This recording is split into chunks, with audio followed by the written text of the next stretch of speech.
this episode of Humor Syndrome, Halloween is here. Hey everyone, welcome to the show. Halloween is here, and we got some depraved, disturbing content waiting to be watched. Let's dive in. So like I said last week, as we get closer to the day, Halloween is now just a few days away, we step our foot on the gas and we ramp up the intensity. The first one on the list is The Eyes of My Mother. Viewer discretion is advised. This is an American black and white horror film. We've got a multicultural list today from all over the world, horror from all over the world, but this one is from America, and it's coming in at a breezy 75 minutes, but it feels a lot longer because it's so depraved.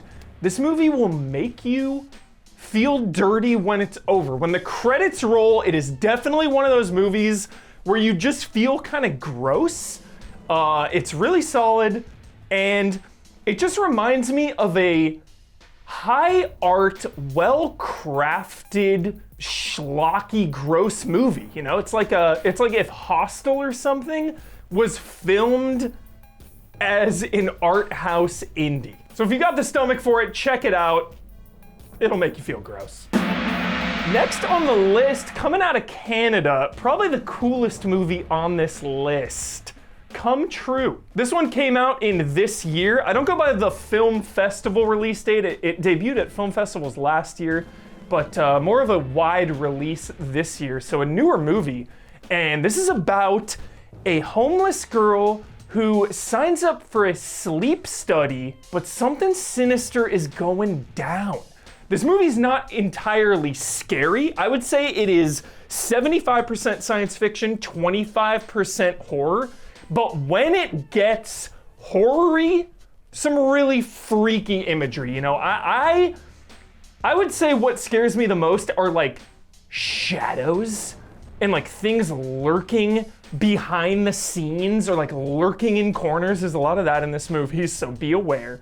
But just a really cool story, and I kind of had some ups and downs with this. I don't want to spoil anything. I'm not going to give anything away. That's not how we do things here. But I had a roller coaster of emotions with this movie where I loved it, and then I didn't, and then I loved it. So just kind of up and down throughout, but stick with this one. Really cool, new Canadian horror movie. Next on the list, coming out in 2019 from Indonesia, sorry if I get this name wrong, Impetigor. Impetigor. This is some backwoods, folky, rural horror movie from Indonesia. This one had trigger warning. First of all, trigger warning. Some things in this movie may piss you off. Just straight up. Some really messed up things. This is another one though that isn't particularly scary. There's a feeling of dread and tension throughout, but it's not scary in the traditional sense. You'll definitely feel uneasy, but there are a lot of shocking images, a lot of things that many of you may think go one step too far. So just be alarmed if you're looking for some shock and some Indonesian backwoods horror. Impetigor, check this one out. It's on Shudder, so check it out there. And then lastly, we're going back to 2005 to Japan, Nori The Curse. I had never seen this one. This is a found footage movie out of Japan, pretty low budget, but I really liked it. I think the found footage aspect, it works and it doesn't work in this movie's favor. There were some times when I thought the movie held our hand a little too much or would show a thing again and kind of relieve some of that fear, some of that tension.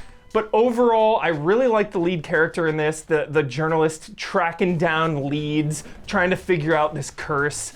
And just the documentary style in Japan is always fun. One of my favorite things about movies, just in general, is seeing the world, being able to go places. There's a lot of interiors, a lot of reused locations in this, but it's still fun when he's just cruising down the Japanese streets, trying to solve these eerie cases. This one is really eerie and it'll probably stay with you long after it's over. So those are just a couple depraved horror movies from across the globe. Some graphic content throughout. At the top, at the end, viewer discretion is advised.